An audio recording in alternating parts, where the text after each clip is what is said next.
Wishing you all a very, very happy Valentine's Day, my dear friends. Hope you're having a good one.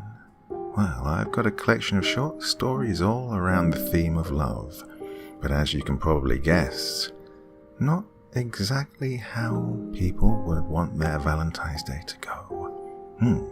Hope you're sufficiently intrigued by that. Well, everyone, hope you found someone to give you some loving this evening. If not, you can sit back and relax with me. Now it's a stormy, rainy night outside, but I'm in the warm, and I hope you'll join me. So, sit back and relax with your favorite drink, my dear friends, because it's time to listen.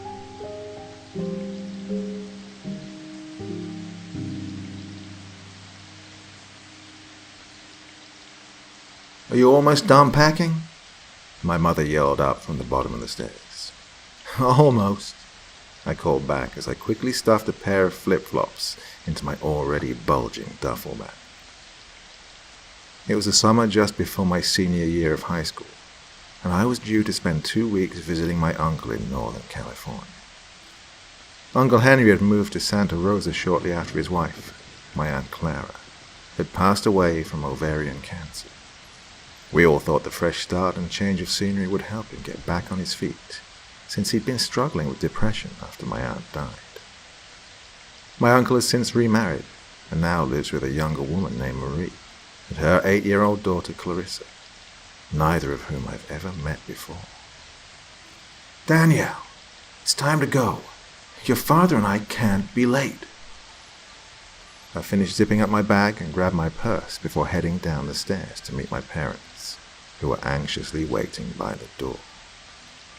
My parents were going on a cruise, which was departing out of a port in San Francisco, where I would then be taking the car to drive to my uncle's. After locking up the house and loading our bags into the car, we started on the coastal drive from our home in Oregon to San Francisco. So, how did Uncle Henry and Marie meet? I asked, realizing that I didn't really know much about my uncle's new family. They met online on some sort of dating website for widowers, I think, Mom answered. Oh, okay. Well, how did Marie's first husband die? I glanced up from the back seat, genuinely curious. I don't have all the details, but as far as I know, he suffered a brain hemorrhage after fracturing his skull from a fall down the stairs, I think. But any more than that, you'd have to ask your uncle. That wasn't really the sort of conversation I wanted to bring up with Uncle Henry, seeing how it was a rather morbid topic. Jeez, that's too bad, I shrugged, and decided to drop the subject. The rest of the car ride was fairly silent. I slept for the last half of it while my parents listened to something on the radio. When we arrived at the San Francisco port, my parents got their bags out of the car and we said our goodbyes. I'd be back with the car to meet them when they got off of their cruise, but for now, I just needed to focus on the drive to my uncle's house, because I really wanted to show my parents that they made the right decision in trusting me with the car. This would be my first time driving such a distance on unfamiliar roads since I got my driver's license. I pulled up his address, which I'd saved on my phone navigator, and hopped into the driver's seat. The drive was a lot shorter than I expected. Before I knew it, I was pulling into the driveway of my uncle's Santa Rosa home.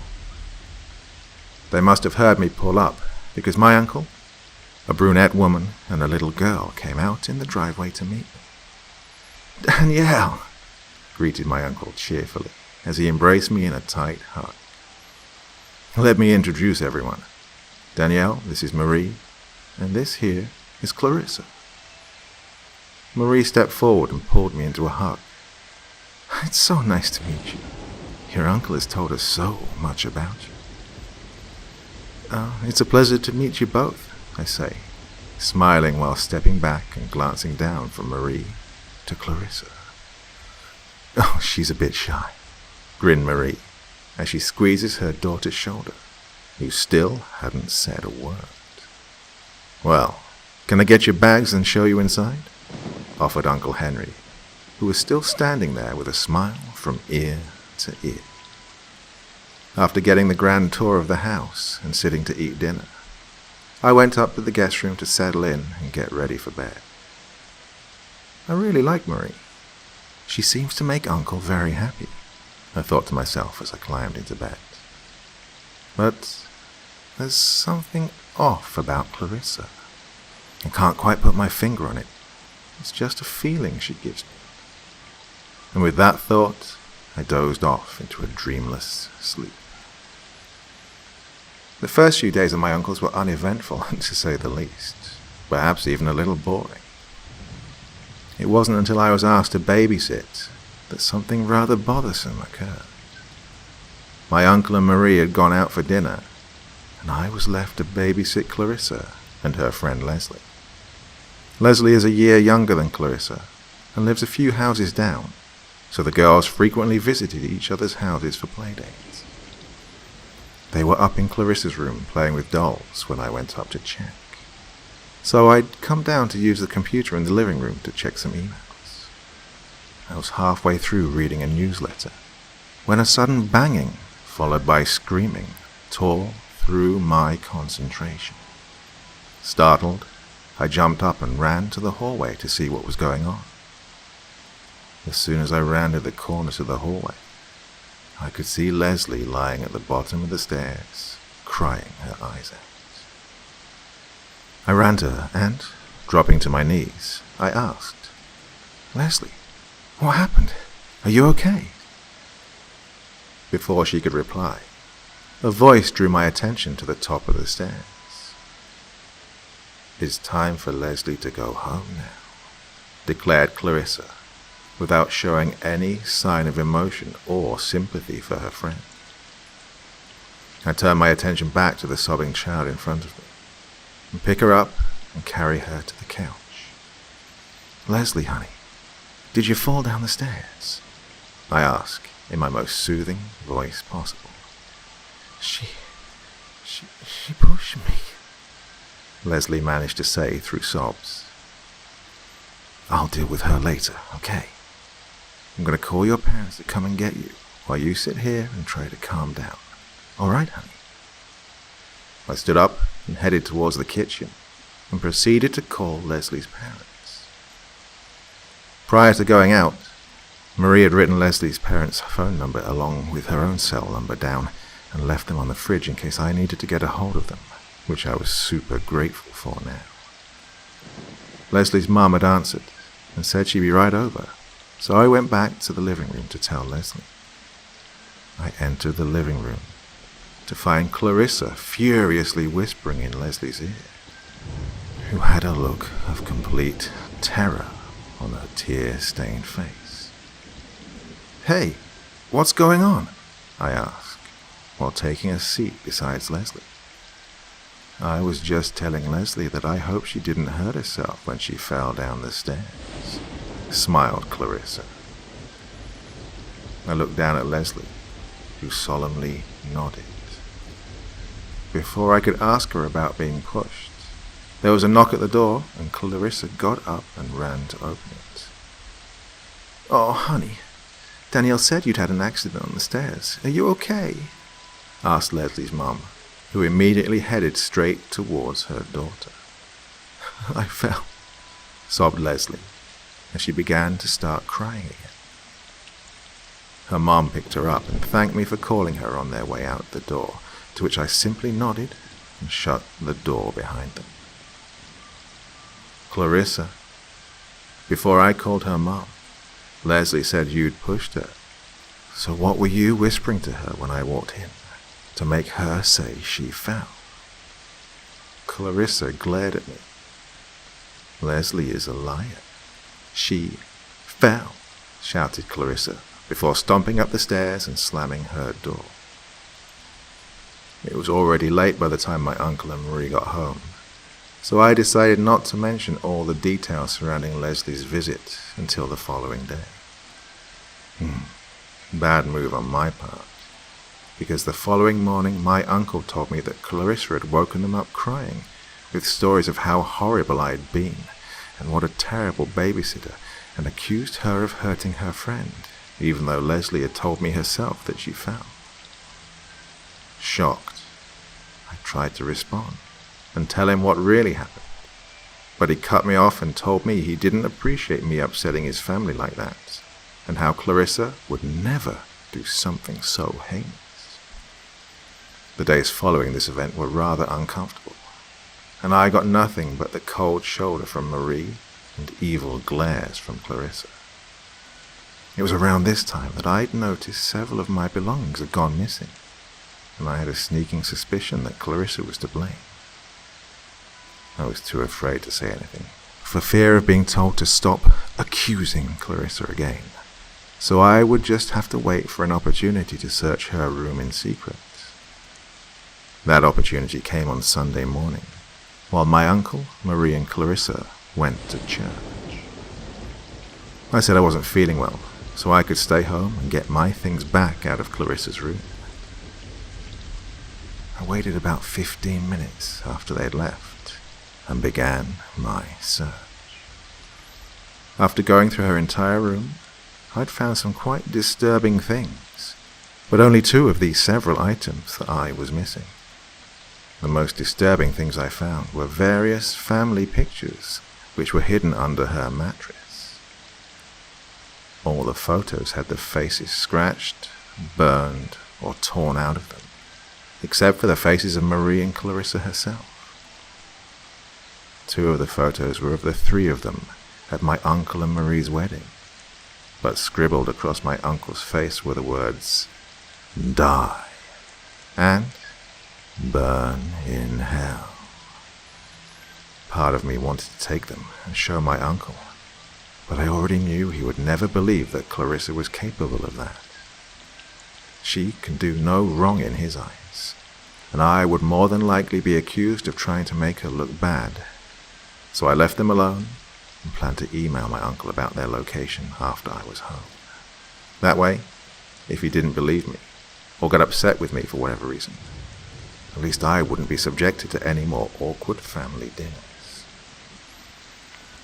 While I still had time before they arrived home from church, I decided to search my uncle and Marie's room also, which, to my shock, yielded the rest of my items.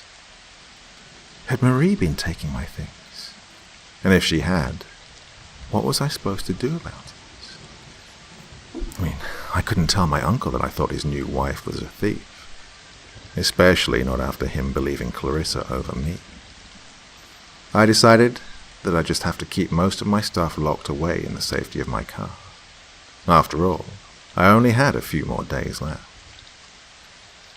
My last few days went by incredibly slowly and seemed to drag on, but finally the morning came to say goodbye. I could tell that Marie was thrilled to see me go, because she was in the best mood I'd seen her in since the day I arrived. "Thanks for coming," she said, smiling in the fakest tone imaginable. Uncle Henry held his arms out for a hug. "Nice having you here, kiddo." I gave him a hug and smiled. "Yeah, thanks for having me," I said, as I turned to say goodbye to Clarissa. Marie and my uncle were already starting to head back to the front porch as I bent down to give Clarissa a quick hug. She wrapped her arms tightly around my neck and then whispered something that still gives me chills to this day. "Mommy says I should have pushed you down the stairs when I had the chance," she whispered into my ear before releasing her arms from around my neck. A shiver went through my body as I speechlessly stood up and looked down at her. She flashed me a big grin and then turned away. "Bye," she called from over her shoulder as she skipped towards my uncle and Marie. I couldn't get in my car fast enough and left without so much as even a wave. The drive back to San Francisco to meet my parents had given me time to process all the events of the past weeks and left me with some very unsettling thoughts. Marie's first husband had died from a fall down the stairs. His death had been ruled accidental, but I'm not so sure I believe that now. I tried talking to my parents about everything, but they thought I was over-exaggerating and chalked it up to my overactive imagination brought on by boredom. That was until about a month later, when I came home to find my mum in tears by the phone. "What happened? Is it Dad? Is he okay?" I asked, racing to Mum's side. "Your father's fine," sobbed Mum. "It's your Uncle Henry. He's dead." She paused to blow her nose. "He fell down the stairs and broke his neck. It instantly severed his spinal cord."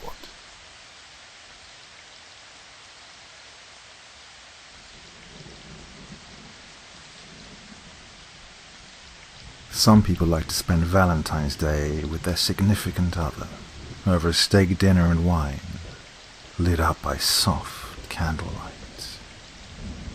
But I'm no romantic. I make it a point to get shit-faced on someone else's dime, get laid, and afterward enjoy the candy by myself. I'm sure that such a playboy attitude is considered ugly in a woman, but that doesn't stop Jeb, what's-his-name, from answering me on Blender. He meets me outside a bar, and I knock back a few martinis, listening to him make comments about the other bar-goers. He doesn't waste much time talking about himself. If he does, I tune it out and forget. I only start to care when he takes me by the waist and pulls us outside. I only care when he goes silent, leading me up the stairs into his dim apartment. I tune back in when his fingers tangle up in my hair, and he pulls a scalp a little too roughly. I smile against his lips as he feels me up, stumbling backward toward his bed. I only feel alive when I get him inside me and sense that beating heart beneath my fingers. I like getting it on in the dark. They can't see when I start sprouting an octa set of extra legs. Sometimes I manage to actually nab a guy that isn't useful to society. This isn't one of those times. Two hairy black pedipalps pierce the stomach of, from what I can figure, is a decent guy. I think he mentioned being a doctor, or a nurse, some career with definitely a higher morality than I can appreciate. Because I'm not the type of person who's going to hem and haw about whether I go to the store and my chocolate bar is broken in the middle. I don't care if I'm stealing the last one in supply, straight from a kid's hand. I'm going to use my mandibles to rip open the package, and God help whoever gets in my way. I don't care anything about the outer presentation, or the finer ingredients that make up Jeb, what's-his-name. I'm only here for the warm and gooey surprise center. And I find that if I do this every night and wrap up what's left over, I don't have to wait once a year to receive those delectable little candied hearts.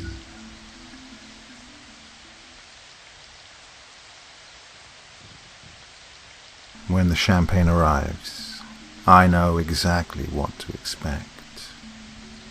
He's been dropping hints all evening, all week even, talking about our date non-stop, disappearing for hours with the vague excuse of shopping.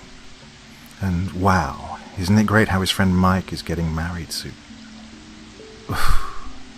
He made us watch the proposal last night, for crying out loud. Nick's got marriage on the brain, and I know he's enough of a romantic to wait until Valentine's Day to pop the question. The waiter sidles up to our table, just before dessert.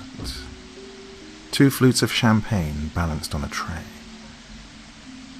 Nick takes them both from him, setting his down first and pausing before passing me mine. I tactfully look away as Nick slips something from his palm into one of the glasses, but I can hear the soft splash and plink of it dropping in and hitting the bottom. When he hands me the glass, I position my fingers around it so I can't see the ring. If he's trying to be subtle about it, I'll play along. Besides, this is an important moment. I don't want my first look at my new engagement ring to be some kind of accidental sideways glance. To us, Nick says, raising his glass. I smile, clinking our glasses together. To us. Then I follow his lead and take a sip of champagne. There's a funny tang to the liquid as it hits my tongue, but it's bound to taste a little strange with a ring in it. You never know what chemicals they put on those things to make them sparkle. Nick's watching me carefully, his own drink already back on the table, so I know he's waiting for me to notice. I tip the glass a little further back, but pause as something bumps against my lips. The small smile on Nick's face turns into a full-blown grin. This is the moment. I fake mild surprise, shooting him a questioning glance before putting the glass away and taking a look at it. The first thing I notice is the color. His champagne is normal, that beautiful light amber color. Mine's more pink, verging on red. The second thing I notice is the severed finger resting in my glass. It's sticking straight up, the tip just reaching the surface of the champagne. It's still wearing a diamond ring that taps against the sides of the glass as my hand shakes. Katie, Nick breathes, reaching across the table to take my hand in his. Will you marry me?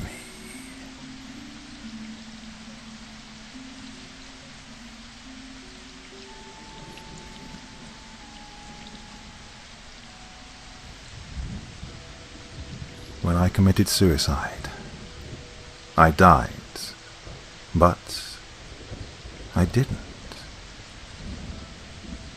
I don't know how she does it. I feel the cold, unforgiving metal against my temple. I feel my quivering finger against the trigger. I hear a click, then a roar, then something rushing through my head, and then nothing. But then I hear her voice, and the bullet comes out of my head, and the wound closes, and the gun is out of my hand, and I'm standing in front of her. We met at a work party. She snuck whiskey into a flask and was taking swigs of it all through the night. She ended up drinking too much, and I had to take her home. One thing led to another, and we got married 2 years later. She changed so slowly, I didn't even realize it had happened. I'd come home during the first few weeks of our marriage to find her in her room.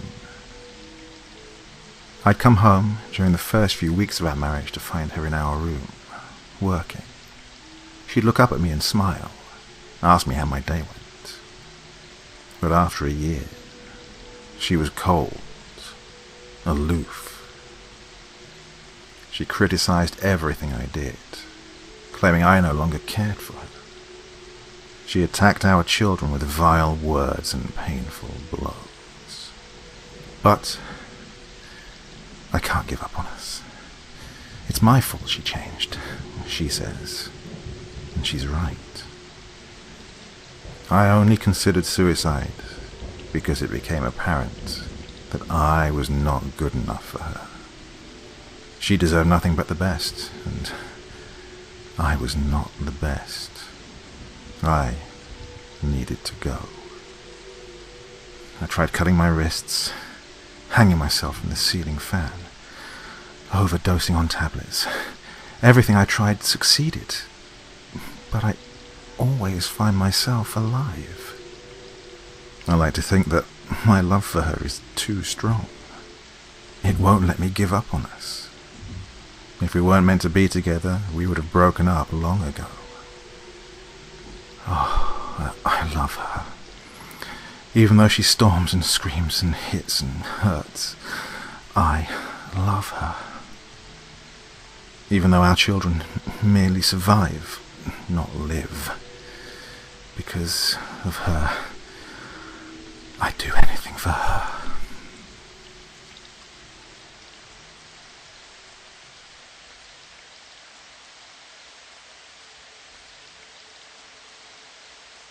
Good night. Sleep tight. Don't let the bed bugs bite. Wake up bright in the morning light to do what's right with all your might.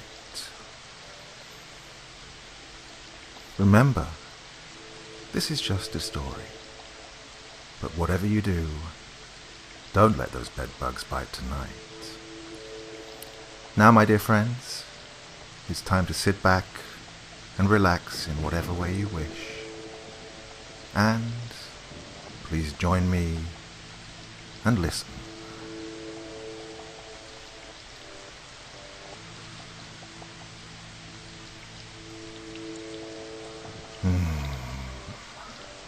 Watching. I have something I must confess. I've been watching you. Yes, right this second.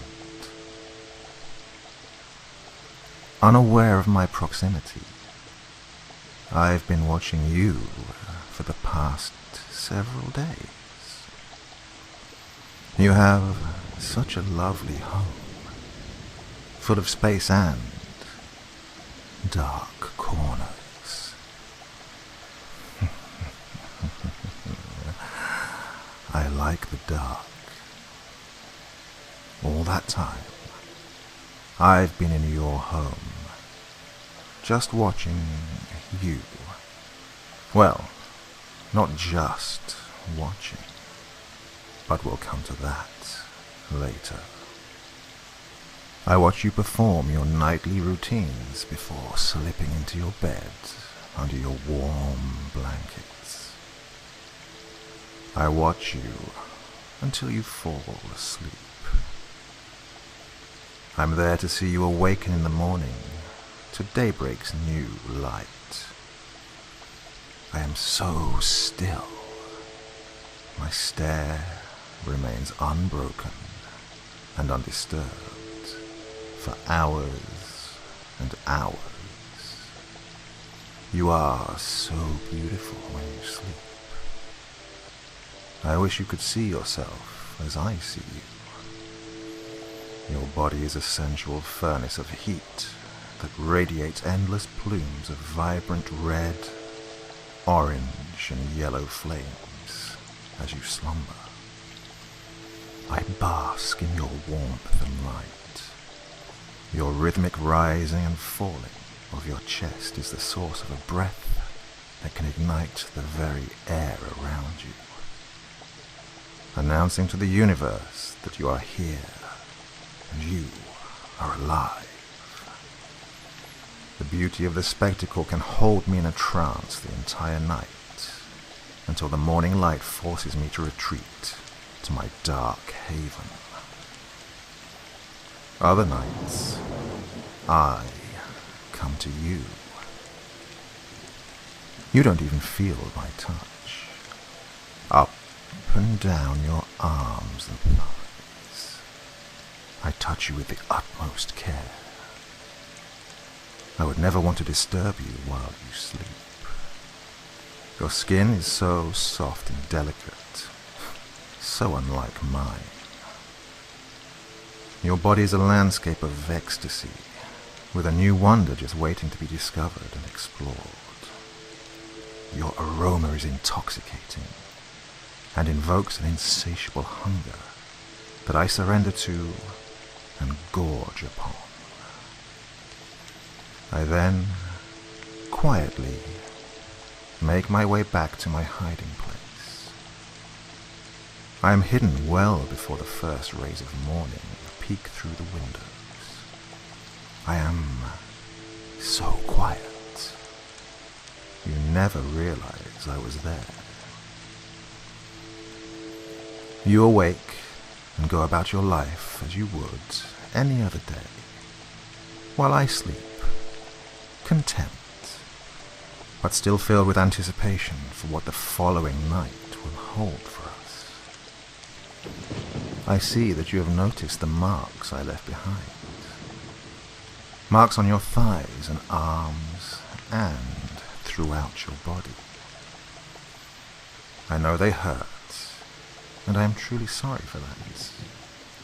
But things like that are unavoidable when it comes to matters such as these.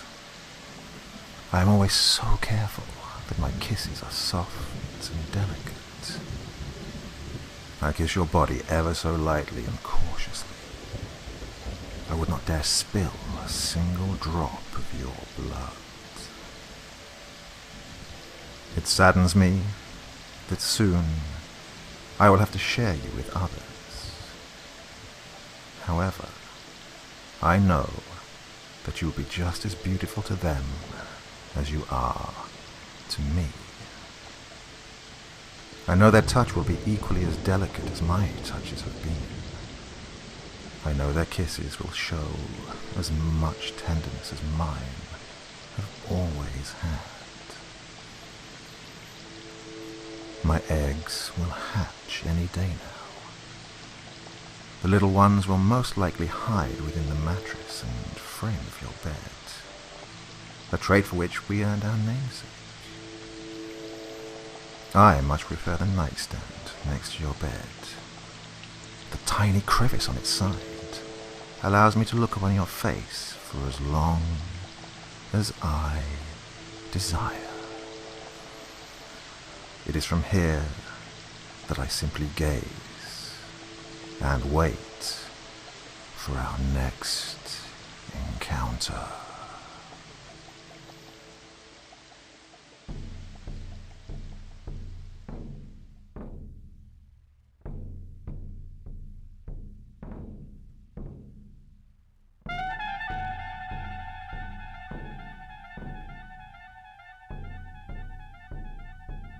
Interesting little collection there, wasn't it? Okay, well, that's all from me this evening. Hope you've had a nice Valentine's Day.